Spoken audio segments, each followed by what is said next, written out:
I came home and saw that my mum's boyfriend had moved in with his child, and then Jake had always known his family as stable, predictable. His dad, his mom, and his two younger siblings, Emily and Luke. Their house had been filled with familiar routines, laughter, and the usual ups and downs that came with family life. That was until everything shattered when his parents divorced. He was 13 at the time, old enough to understand that love sometimes fades but too young to fully grasp the ripple effect that separation would have on their lives. At first, things remained civil. His parents managed to co-parent without excessive hostility, and custody was split evenly. Jake and his siblings went back and forth between houses, adjusting to the new normal. There was an uneasy balance, but at least it was manageable. Then, out of nowhere, his mother introduced Rick into their lives. Rick was a man in his late 40s, slightly older than Jake's dad. He had a confident demeanor, always flashing a broad smile that never quite reached his eyes. At first, he seemed fine, polite, even charming. Jake wanted to believe his mother's choice wasn't a mistake. He wanted to believe Rick was just another piece of the puzzle that made up their new life. But the reality was far worse than he could have imagined. The changes happened fast. Without much warning, Rick and his daughter, Megan, moved in. One day, it was just Jake, his mom, and his siblings, and the next, there were strangers claiming space in their home.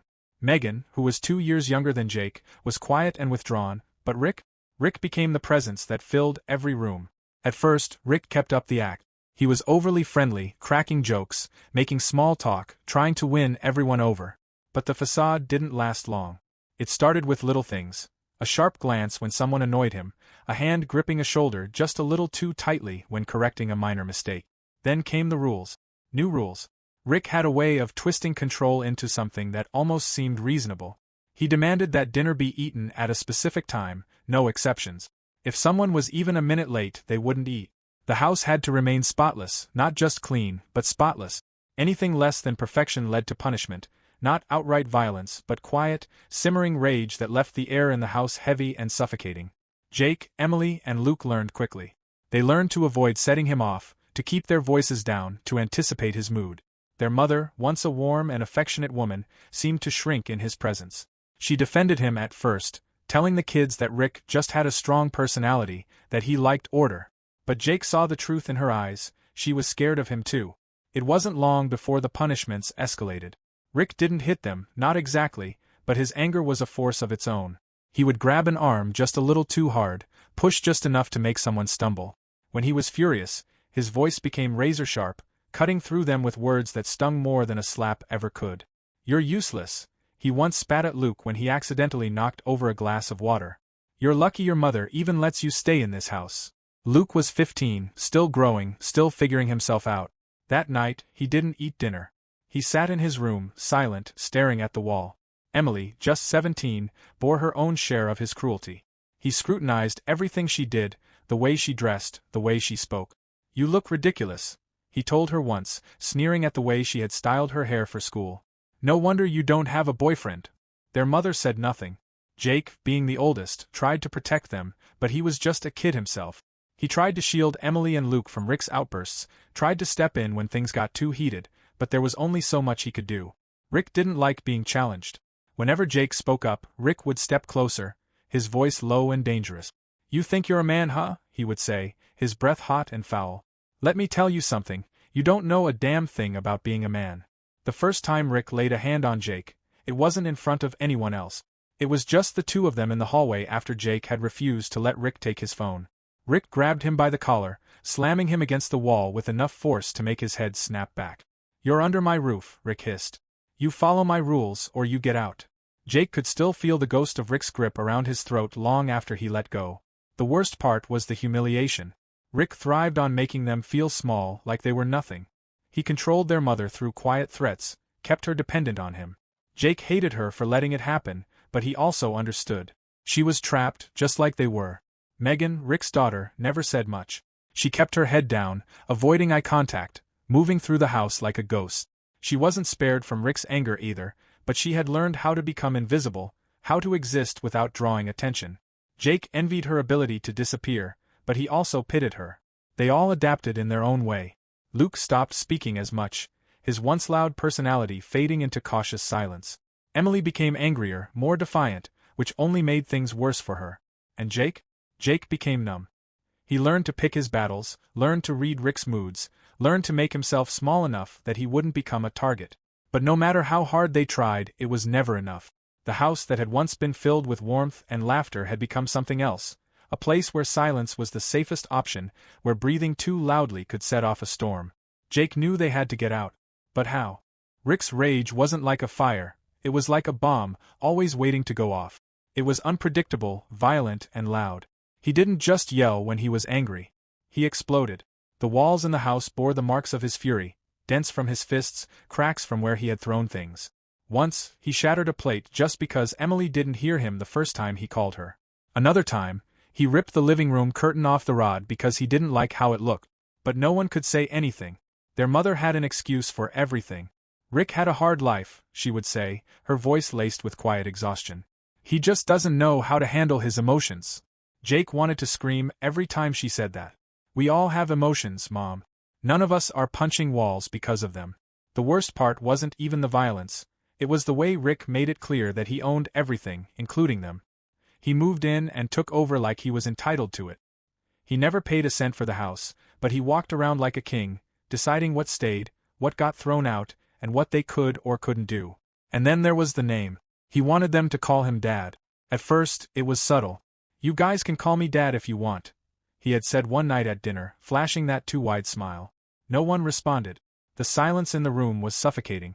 Then, it became a demand. You live under my roof, you respect me. And that means calling me Dad. Jake refused. So did Emily and Luke. Even Megan, his own daughter, never called him that. But Rick didn't let it go.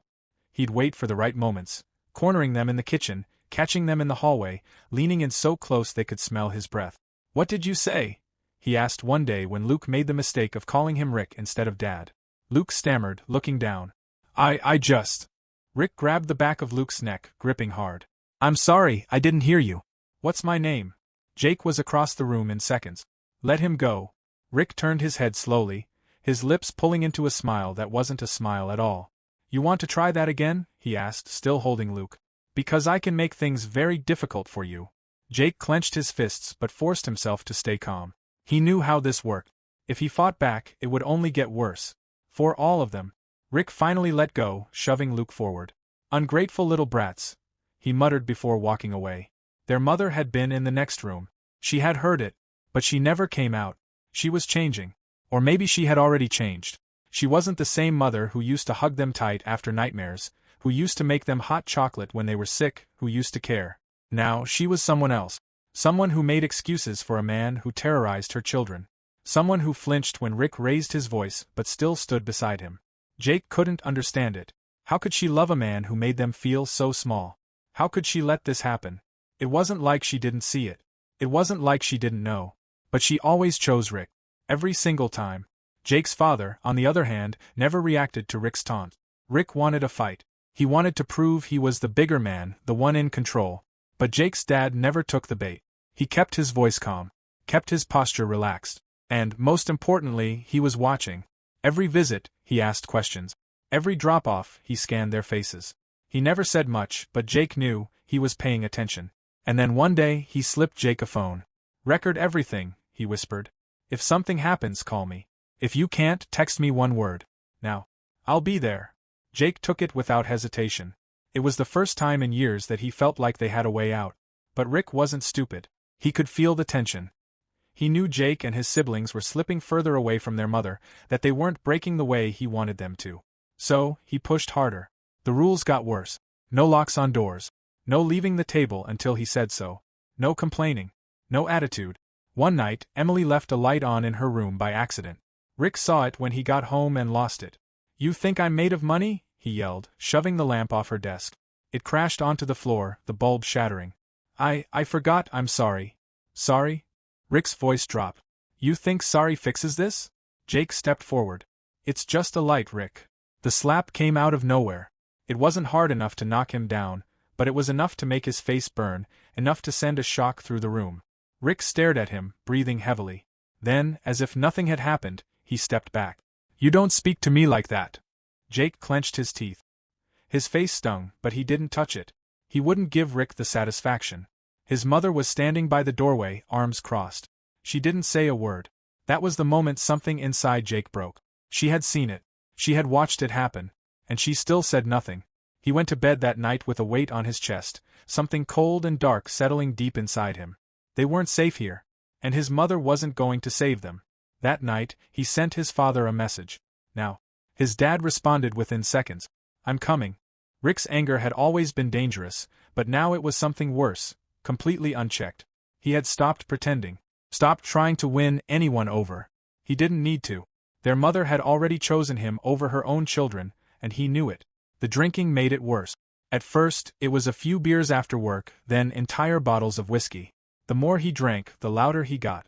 The more he slurred his words. The more dangerous the house became. Dinner had become a battlefield. Silence was the only way to avoid setting him off, but even that wasn't always enough. That night, Emily made a mistake. One she wouldn't have been punished for in any normal home. She checked her phone. One text. One flicker of light from the screen. That was all it took. The next second, Rick's hand was around her wrist. He yanked the phone from her grasp so fast that she barely had time to react. You think this is a joke? He spat. His breath reeked of alcohol. You think I don't see you all whispering behind my back? Emily's face drained of color. I wasn't. Rick lifted the phone high above his head and slammed it down onto the table. The screen cracked instantly, spiderwebbing out in every direction. But that wasn't enough for him. He grabbed it again and threw it against the wall with such force that it shattered completely, pieces of glass and plastic raining onto the floor. Emily sucked in a sharp breath, her hands shaking in her lap. Jake stood up so fast that his chair scraped against the floor. Rick turned to him, smiling like he wanted this. Got something to say? Jake's hands curled into fists, his heart pounding so loudly that it was all he could hear. This was what Rick wanted. A fight. A reason. If Jake swung first, he would be the bad guy. Rick knew that. So did Jake. Jake exhaled slowly and unclenched his fist. You touch her again, and I swear you'll regret it. His voice was calm, even, but the threat in it was undeniable. Rick's grin widened, his eyes lighting up with amusement. Oh yeah, he taunted, stepping closer, chest puffed out. And what are you gonna do about it, tough guy? Jake didn't blink. Didn't move. Try me. For the first time, Rick hesitated. Maybe he realized that Jake wasn't 13 anymore. That he was no longer just a kid who could be pushed around. Then Rick laughed, shaking his head like he found the whole thing hilarious. You think you're a man now? He sneered, his voice dripping with mockery. Newsflash, kid. You're nothing. And as long as you're under my roof, you'll do what I say. Jake's jaw tightened. It's not your roof. That wiped the smirk off Rick's face. His entire body tensed, his hands curling into fists. For a second, Jake thought he was actually going to hit him. Instead, Rick spat on the floor at his feet and muttered, "Ungrateful little shits." Then he stormed out of the room, shoving the dining chair so hard that it tipped over. Jake turned to Emily. She was staring at the broken remains of her phone, her face pale. Luke sat frozen in his chair, gripping his fork so tightly that his knuckles were white. Megan hadn't moved at all. She had learned how to disappear a long time ago. Their mother? She was still sitting at the table, eyes downcast, shoulders hunched. She hadn't said a word. Jake couldn't take it anymore. That night, he waited until everyone was asleep before grabbing the phone his dad had given him. He went into the bathroom, turned the shower on to mask the sound, and called. His dad picked up immediately. "It's time," Jake whispered. His hands were still shaking. "Come get us." There was a pause, then a steady voice on the other end. "I'm on my way." Jake hung up and took a deep breath. It was finally ending. Their dad arrived less than an hour later. He didn't knock. He didn't wait. He walked straight through the front door, past the broken furniture, past the walls dented from Rick's fist. Rick was on the couch, half drunk, a beer bottle dangling from his hand. He barely had time to sit up before their father spoke.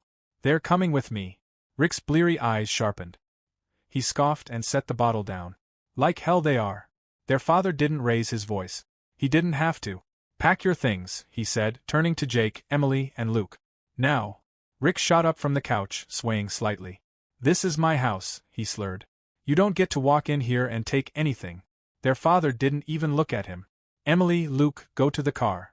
His voice was quiet, steady. The kind of calm that was scarier than shouting. Emily and Luke didn't hesitate. They grabbed their bags and rushed outside without looking back. Jake turned to his mother. She hadn't moved from the kitchen doorway. Hadn't said a single word. "Are you coming?" he asked. She lowered her gaze. His stomach turned to stone. Rick let out a slow chuckle. "Guess not," he muttered. He leaned against the wall, smirking. She knows where she belongs. Jake clenched his teeth so hard that his jaw ached. He looked at her one last time, hoping, praying, that she would look at him, that she would say something. But she didn't. She just stood there. Jake swallowed the lump in his throat and turned away. He didn't say goodbye. As he walked past Rick, the man sneered, "Go ahead, run to Daddy. But you'll come crawling back. You think you can make it without us?" He let out a sharp, cruel laugh. "You're pathetic." Jake didn't stop. Didn't look back. He walked out the door, down the steps, and into the car where Emily and Luke were waiting. His father shut the door behind him and drove away. The courtroom was cold and impersonal, but it was the safest place Jake had been in years. He sat beside his father, listening as the lawyer laid everything out, the evidence, the testimonies, the recordings. Rick sat across from them, his face red with anger. His mother sat beside him, hands clasped in her lap, her expression blank. Jake took the stand and told the truth. So did Emily. So did Luke. They spoke about the shouting, the broken phones, the threat. They told the judge about the nights they went to sleep afraid, about the times their mother had turned away instead of helping them. Rick didn't have a defense. He was angry, of course, muttering curses under his breath, shaking his head like they were lying. But the evidence was too much. The truth was too much. Their dad won full custody. When the verdict was read, Jake didn't look at his mother. He couldn't. Rick stormed out of the courtroom. And just like that, he was gone. Jake exhaled a shaky breath and turned to his siblings. Emily looked like she was about to cry. Luke was gripping the edge of his seat, like he was afraid it wasn't real. Their father placed a steady hand on Jake's shoulder. "It's over," he said. Jake nodded. For the first time in years, he actually believed it. The court had been clear.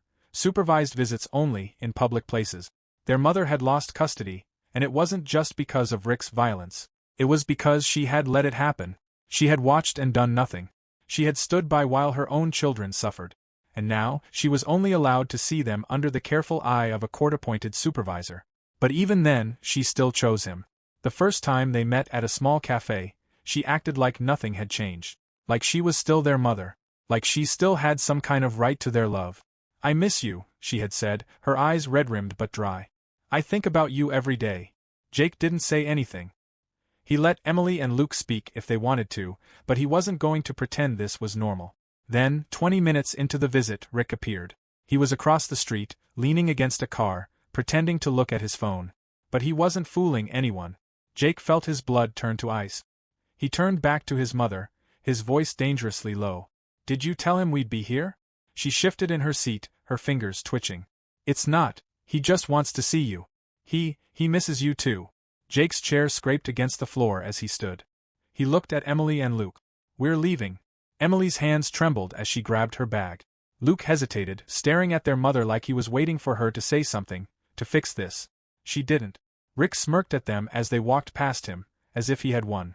That was the last time Jake ever saw his mother. He went no contact after that. No texts, no calls, no more pretending. She had chosen Rick over them, and that was all Jake needed to know. At first, it felt like losing a limb, like something had been ripped away, leaving behind an open wound. But in time, the pain faded, replaced by something colder. Something stronger. He threw himself into fitness. He had spent too many years feeling powerless, being treated like nothing. That was over. He started lifting, running, pushing his body past its limit. It wasn't just about strength, it was about control. No one was going to break him again. By the time he turned 20, he had built himself into something unrecognizable. He was stronger, faster, more disciplined than he had ever been. And for the first time in his life, he had a goal. He got certified as a personal trainer and found a job at a local gym. The same gym where he had first started working out, where he had found an outlet for his anger, his frustration. Now, he was the one helping others, teaching them, showing them how to take back control of their own lives. Then, he moved out. His father had never rushed him, had never made him feel like he had to leave. But Jake needed his own space, his own place. He found a small apartment not far from his dad's house. It wasn't much, just a one-bedroom with barely enough space for his weights, but it was his. No more walking on eggshells. No more holding his breath when a door slammed. It was quiet, peaceful. For the first time in years, he felt free. Meanwhile, life went on. His dad remarried. Her name was Claire. She was kind, steady, everything their mother hadn't been. But she never tried to replace her.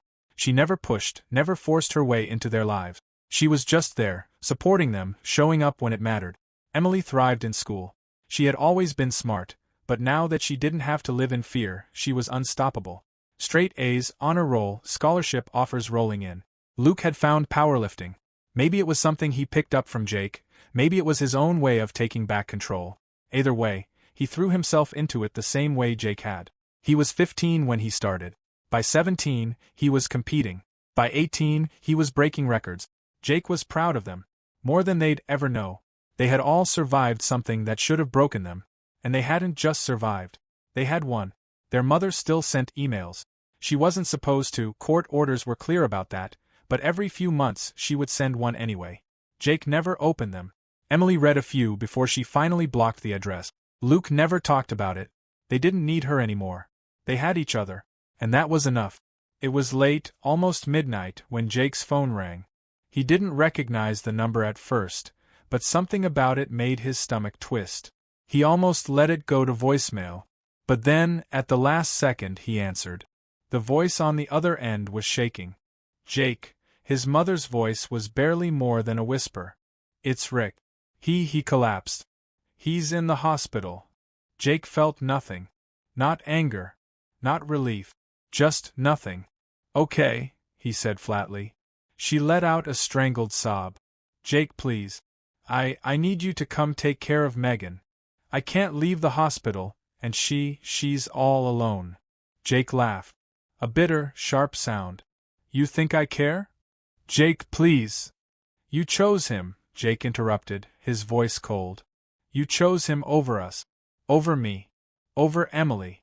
Over Luke. And now you expect me to help you. Tears choked her voice. I didn't know. Yes, you did. Silence. Jake exhaled slowly, his patience hanging by a thread. Megan has family. Her family. Call them. I'm not your solution. Jake, she doesn't have anyone else. That's not my problem. He hung up, blocked the number, and went to bed. But she wasn't done. The next evening there was a loud, frantic pounding on his door. Jake knew before he even checked.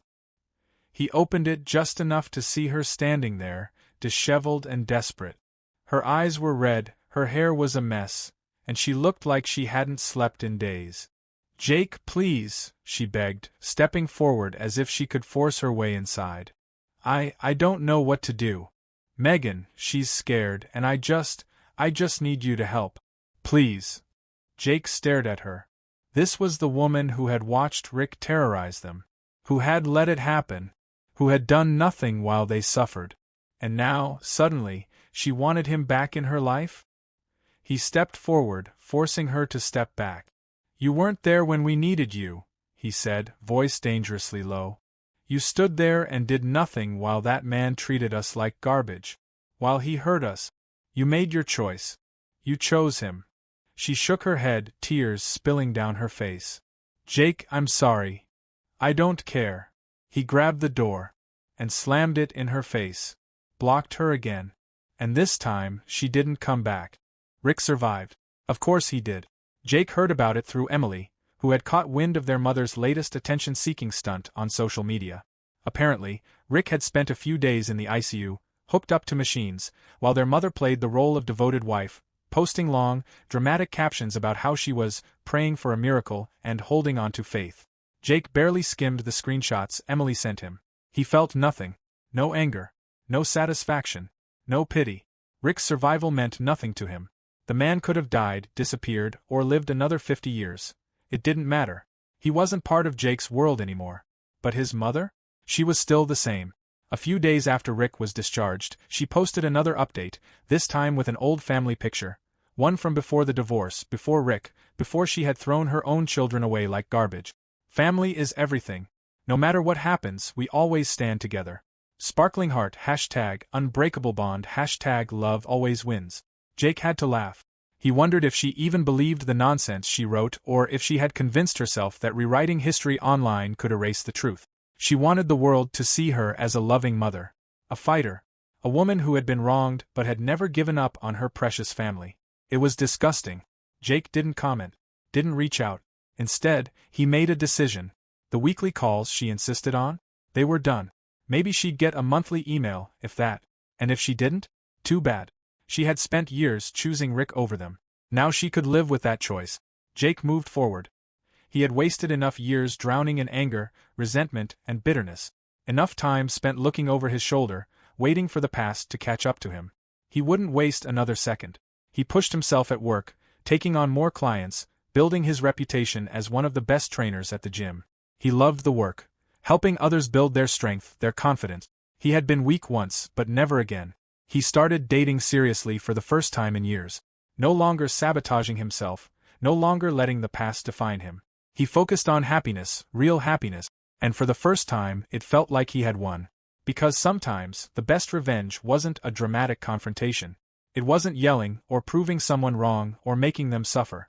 Sometimes, the best revenge was moving on, and letting them face the consequences of their own choices.